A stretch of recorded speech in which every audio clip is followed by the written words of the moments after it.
Sean todos bienvenidos a este estudio panorámico. En este tiempo vamos a empezar el estudio de las cartas paulinas, o conocidas así por su escritor, el apóstol Pablo, las cuales son 13 si no consideramos la carta a los hebreos, que es de autor desconocido, pero que, bueno, algunos eruditos y este siervo, yo me inclino a que fue escrita por el apóstol Pablo. Así que vamos a estudiar esta primera carta, que es la más extensa de todas las cartas de Pablo, en el sentido no de escritura, porque las cartas de Corintios son las que ocupan la mayor cantidad de volumen en escritura, por así decirlo, sino en el tamaño que representa para nosotros, por la esencia de las doctrinas que encontramos aquí.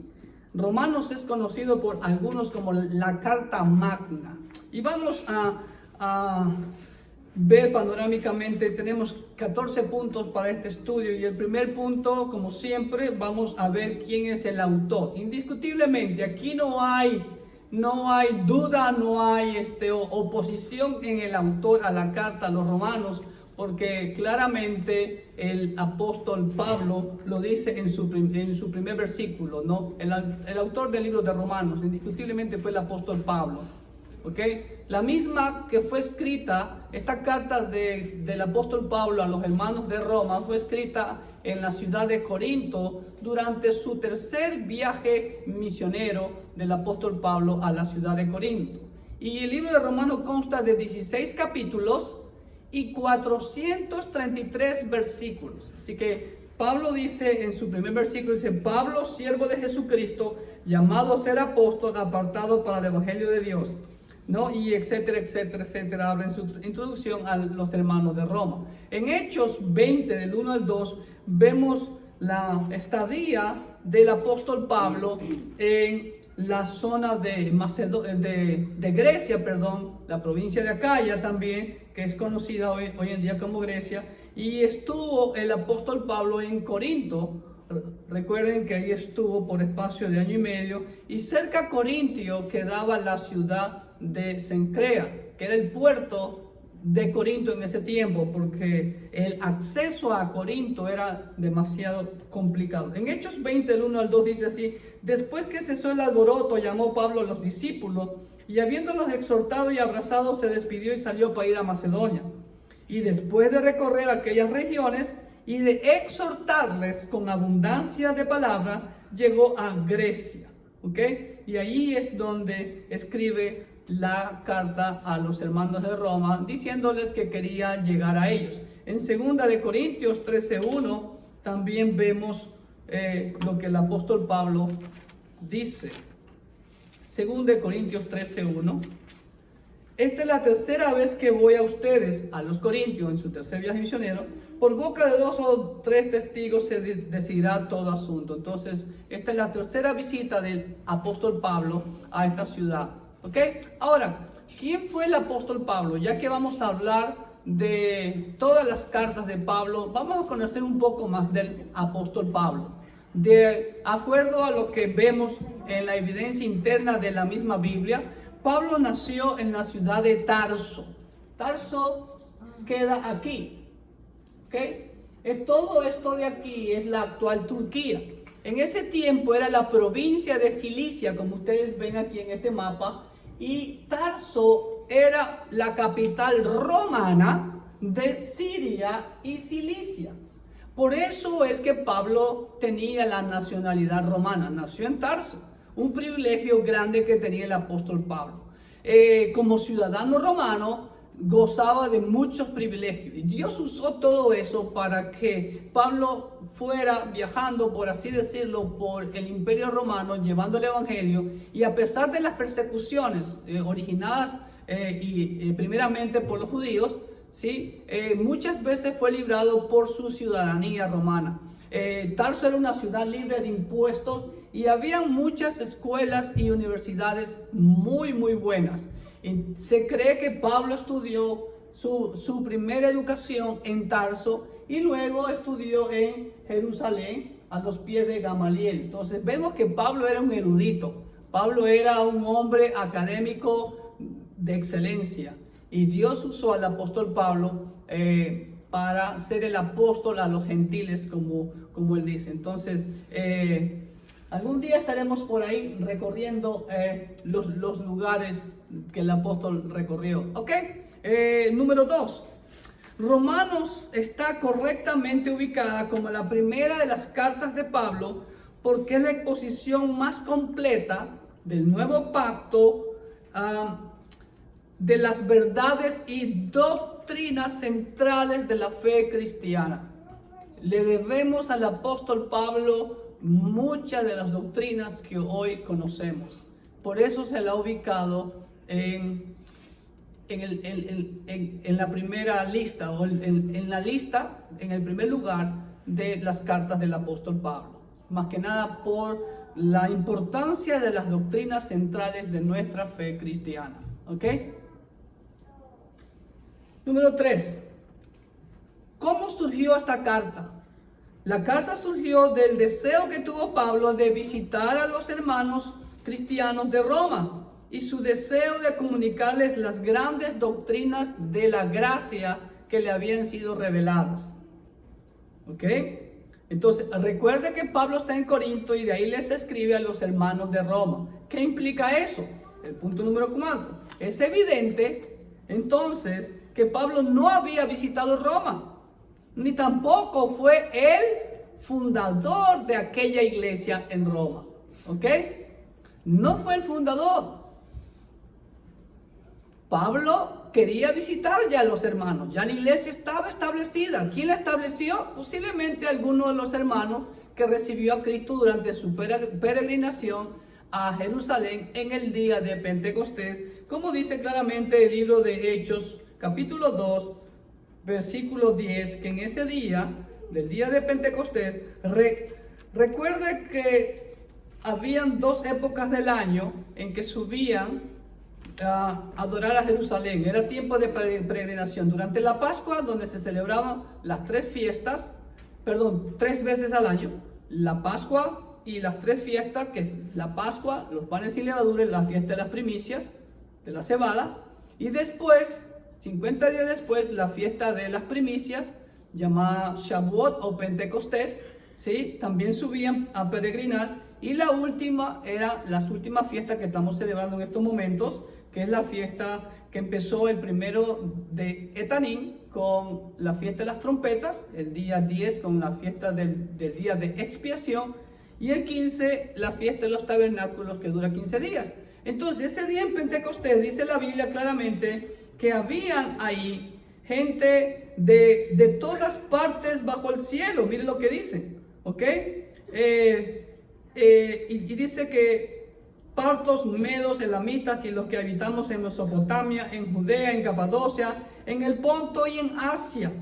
Versículo 10, en Frigia y Panfilia, en Egipto, en las regiones de África, más allá de Cirene. Imagínense, todo el norte de África, hasta Etiopía había gente ahí. Y romanos aquí residentes, tanto judíos como prosélitos, cretenses y árabes, los oímos hablar en nuestras lenguas las maravillas de Dios. Entonces, tal vez uno de esos convertidos el día de Pentecostés, al regresar a su lugar de origen, en este caso a Roma, ahí levantó una iglesia. Y ese es el propósito, vuelvo y repito, de la iglesia. ¿Y cuánto tiempo este hombre estudió para poder plantar una iglesia? Simplemente compartió el evangelio. ¿Se dan cuenta? Todo el background que tenía era del antiguo pacto. Entonces, con eso inició la iglesia. ¿Ok? Número 5.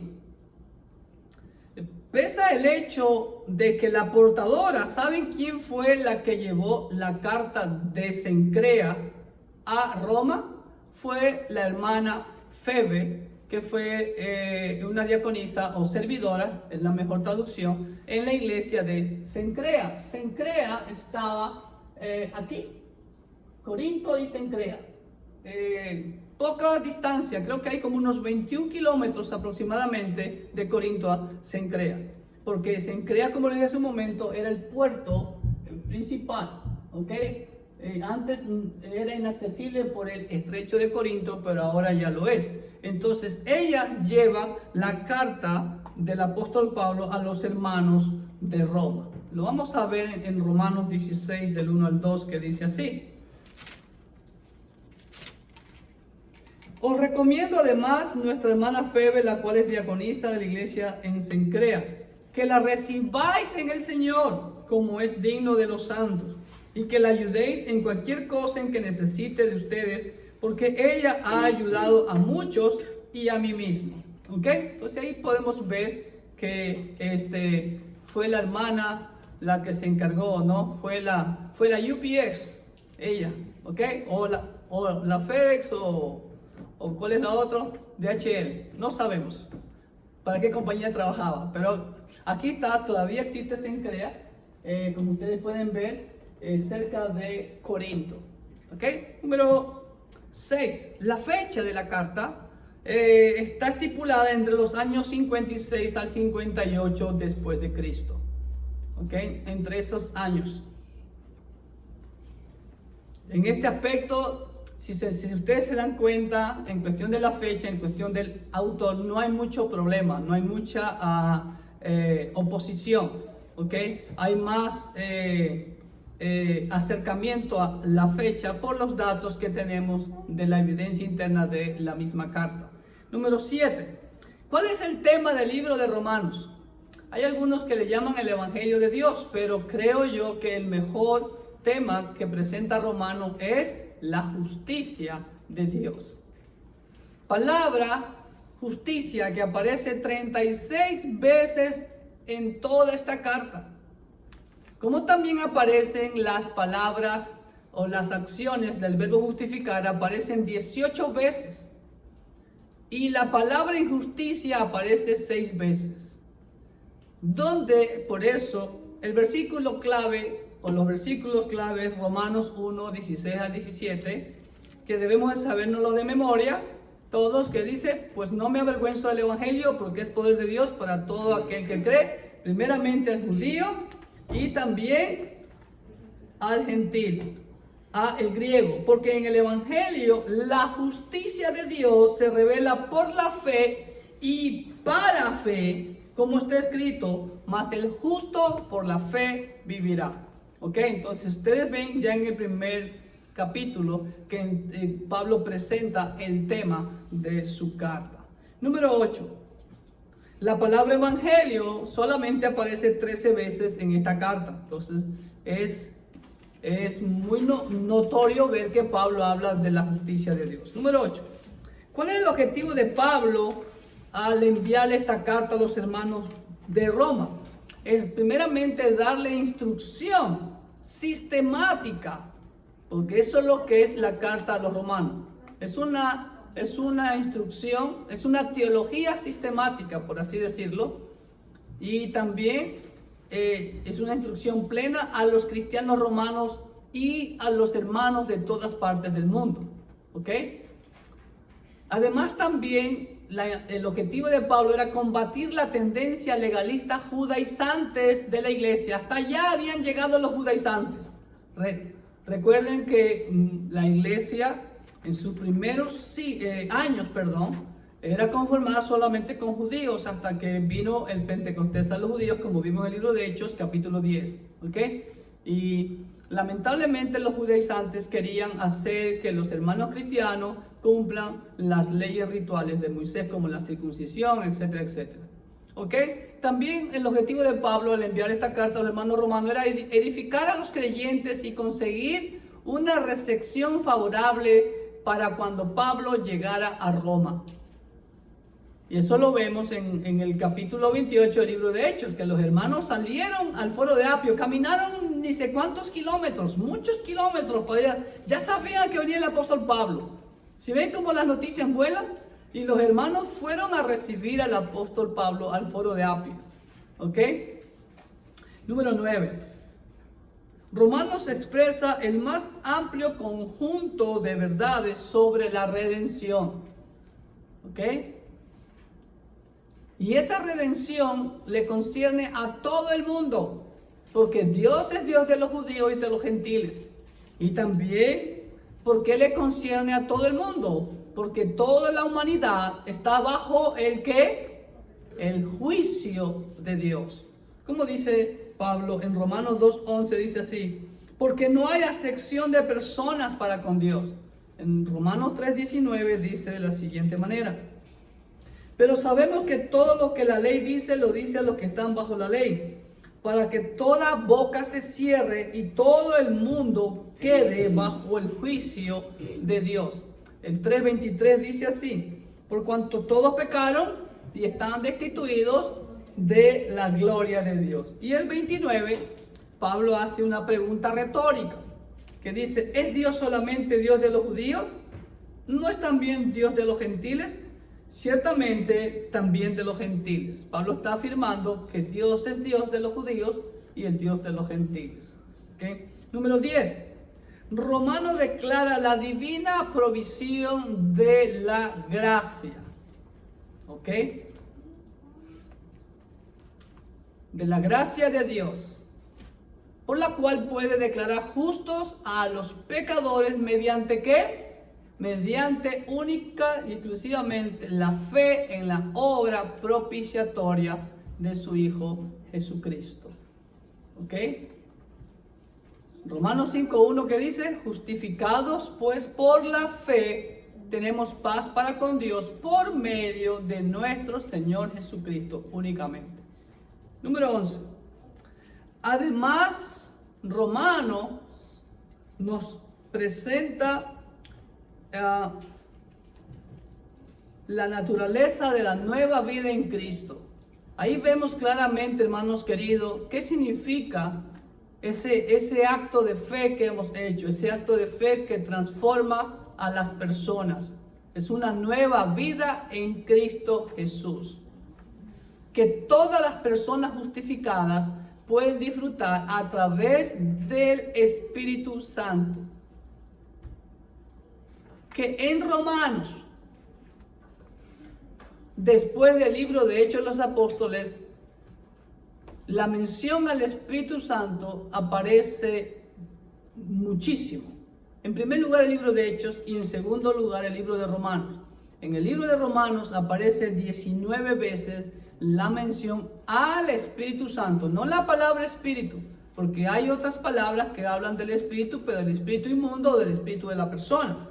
Pero solamente en referencia al Espíritu Santo hay 19 veces en el libro de Romanos, contrastado con el libro de Hechos, que aparece 54 veces la mención al Espíritu Santo. Número 12, en Romanos vemos la soberanía de Dios y su gracia al llevar a cabo su propósito divino a pesar de la infidelidad, de la incredulidad, de la terquedad de Israel. Porque la transgresión de Israel vino a ser la salvación a los gentiles. Y fuimos, como dice ahí, injertados al olivo natural. Nosotros éramos olivo silvestre, fuimos cortados y fuimos injertados a un solo olivo. ¿Ok? Y por eso somos llamados el Israel de Dios, como dice Pablo en Gálatas 6:16, como lo vamos a leer a continuación. ¿Ok? Romanos 11:11, déjenme leerles primeramente.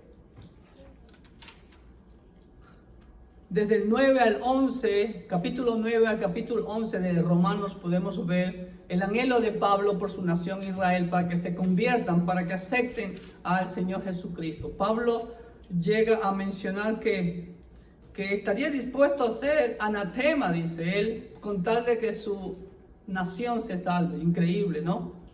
Pero vemos que la salvación es individual. ¿Ok? Romanos 11:11 dice así: digo pues, ¿han tropezado los de Israel para que cayesen? En ninguna manera.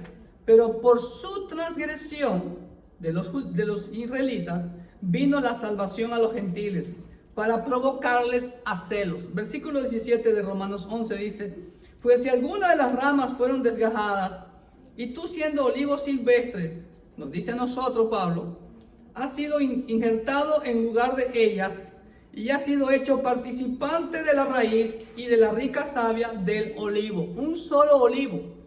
Ojo, todo está en singular, de la raíz, de la rica savia, del olivo. Todo está en singular. No hay dos olivos, un solo olivo. ¿Ok? Porque por ahí se escucha que hay dos olivos. No hay dos olivos, uno solo. Versículo 24 dice: porque si tú fuiste cortado de que por naturaleza es olivo silvestre, y contra naturaleza fuiste injertado en el buen olivo, ¿cuánto más estos que son las ramas naturales serán injertados en su propio olivo? Pablo está hablando de lo que vamos a hablar más adelante, de la reivindicación de Israel.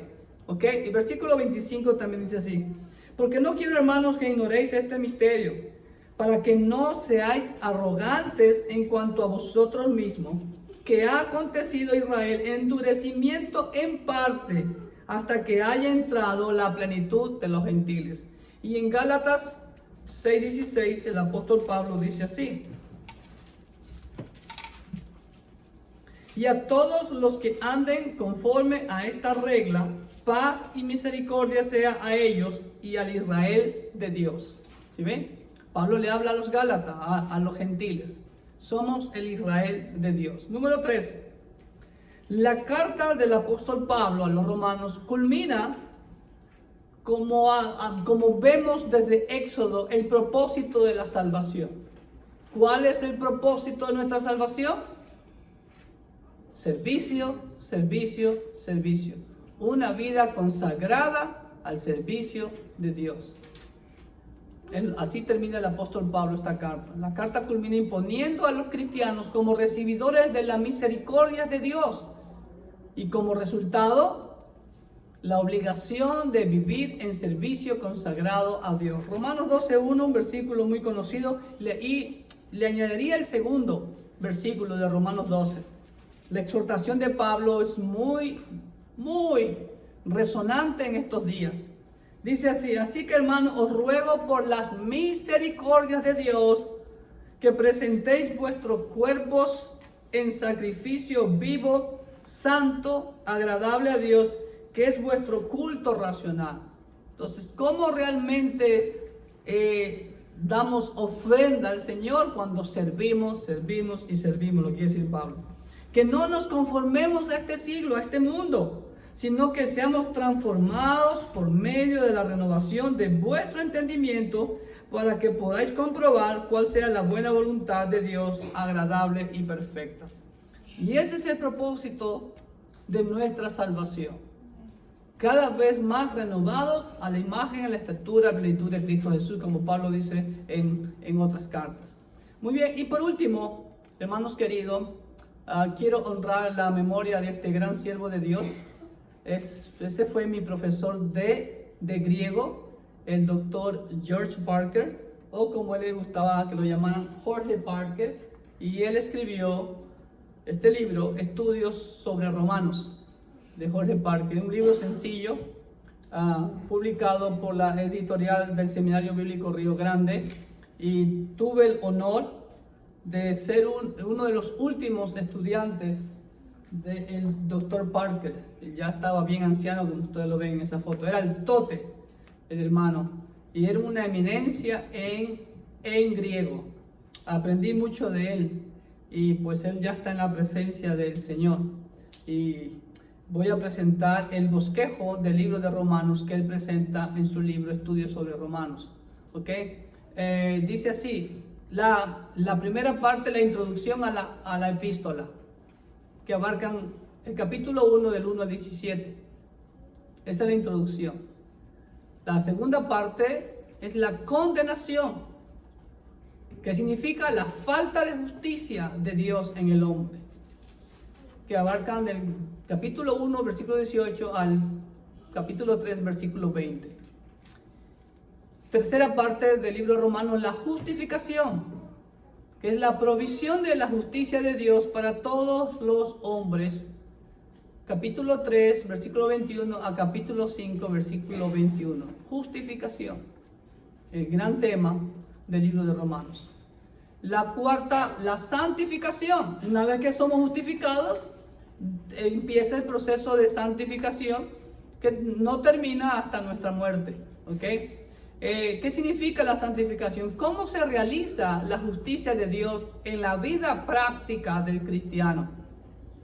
¿Sí ven? Es lo que el cristiano debe de estar envuelto cada día de su existencia hasta que el Señor nos lleve a su presencia.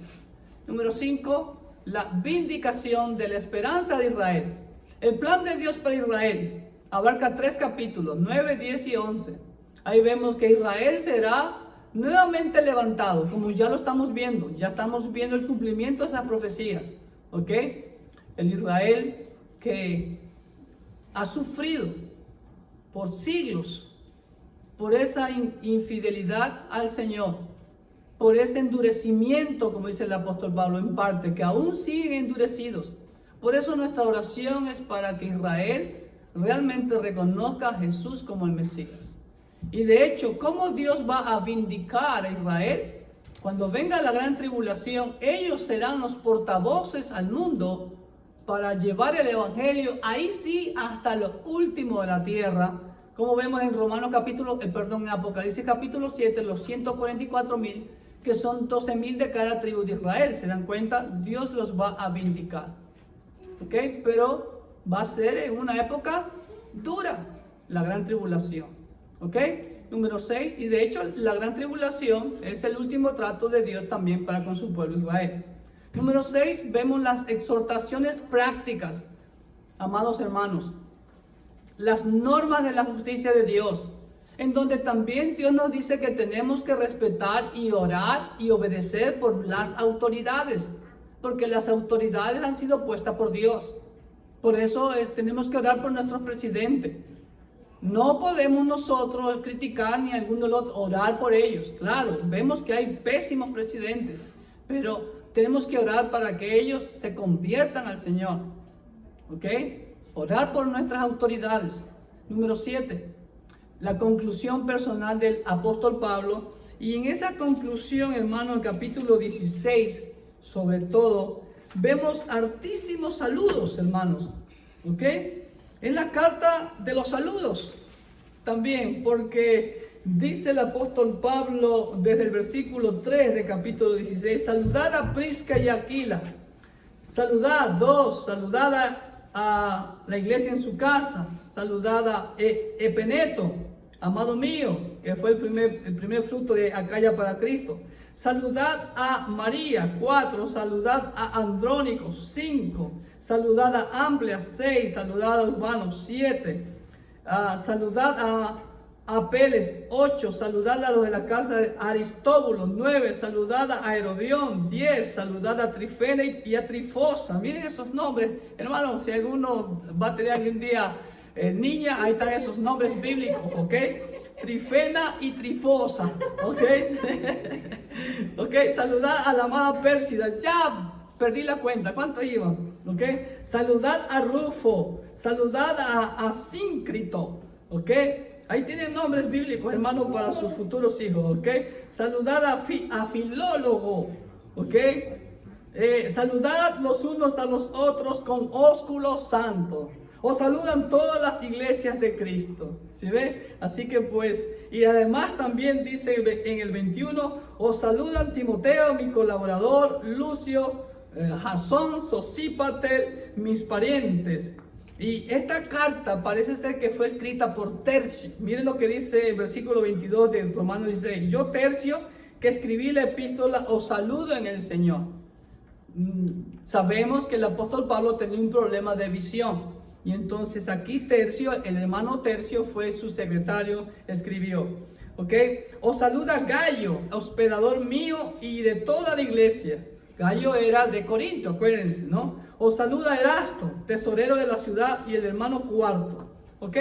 Y bueno, y por último, la bendición, ¿de verdad? Que el apóstol da sobre esto. Y una doxología al único y sabio Dios, sea gloria mediante Jesucristo para siempre. Amén y amén. Así que le animamos a estudiar y personalmente que usted estudie esta carta a los romanos. Hoy en día hay muchos libros sobre ello. Les recomiendo el libro del doctor Jorge Parker y también del doctor Ernesto Johnson del Seminario Bíblico Río Grande, que también fue profesor mío de teología, quien me dio un semestre de libros de Romanos y tiene excelentes libros sobre Romanos.